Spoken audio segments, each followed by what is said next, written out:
हिंदू धर्म के आलोचक खासकर राम की जरूर आलोचना करते हैं, क्योंकि उन्हें मालूम है कि राम हिंदू धर्म का सबसे मजबूत आधार स्तंभ है। इस स्तंभ को गिरा दिया गया तो हिंदुओं को धर्मांतरित करना और आसान हो जाएगा। इसी नीति के चलते तथाकथित धर्मनिरपेक्ष ताकतों के साथ मिलकर राम को एक सामान्य पुरुष घोषित करने की साजिश की जाती रही है। वे कहते हैं कि राम कोई भगवान नहीं थे, वे तो महज एक राजा थे। उन्होंने समाज और धर्म के लिए क्या किया? वे तो अपनी स्त्री के लिए रावण से लड़े और उसे उसके चंगुल से मुक्त कराकर लाए। इससे वे भगवान कैसे हो गए? भगवान राम को मर्यादा पुरुषोत्तम कहा गया है, अर्थात पुरुषों में सबसे श्रेष्ठ उत्तम पुरुष।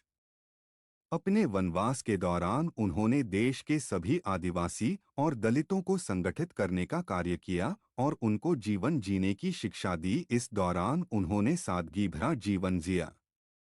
उन्होंने देश के सभी संतों के आश्रमों को बर्बर लोगों के आतंक से बचाया। इसका उदाहरण सिर्फ रामायण में ही नहीं, देश भर में बिखरे पड़े साक्ष्यों में आसानी से मिल जाएगा। भगवान राम भारत निर्माता थे। उन्होंने ही सर्वप्रथज्ञ भारत की सभी जातियों और संप्रदायों को एक सूत्र में बांधने का कार्य अपने 14 वर्ष के वनवास के दौरान किया था। 14 वर्ष के वनवास में से अंतिम 2 वर्ष को छोड़कर राम ने 12 वर्षों तक भारत के आदिवासियों और दलितों को भारत की मुख्य धारा से जोड़ने का भरपूर प्रयास किया। शुरुआत होती है केवट प्रसंग से। इसके बाद चित्रकूट में रहकर उन्होंने धर्म और कर्म की शिक्षा दीक्षा ली। यहीं पर वाल्मीकि आश्रम और मांडव्य आश्रम था।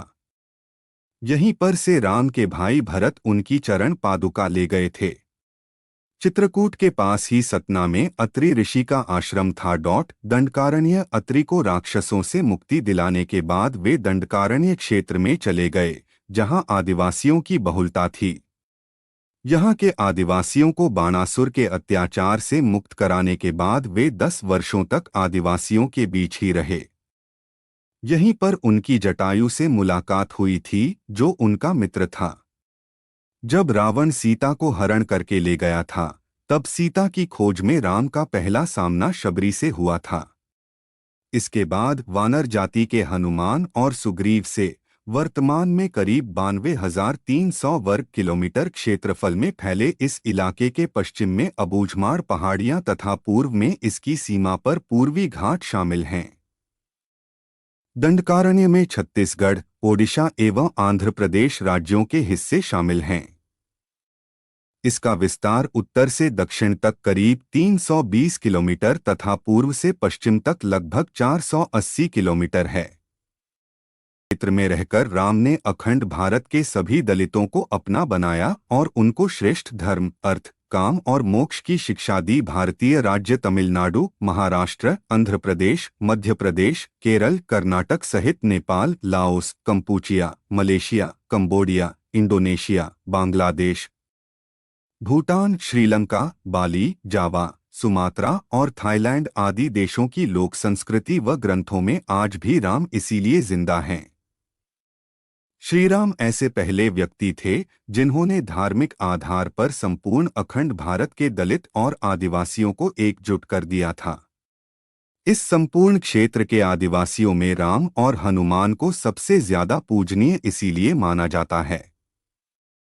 लेकिन अंग्रेज काल में ईसाइयों ने भारत के इसी हिस्से में धर्मांतरण का कुचक्र चलाया और राम को दलितों से काटने के लिए सभी तरह की साजिश की, जो आज भी जारी है।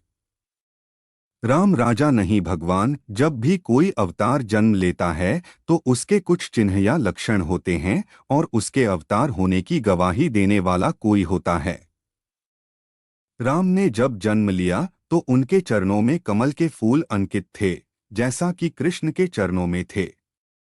राम के साथ हनुमान जैसा सर्वशक्तिमान देव को होना इस बात की सूचना है कि राम भगवान थे। रावण जैसा विद्वान और मायावी क्या एक सामान्य पुरुष के हाथों मारा जा सकता है?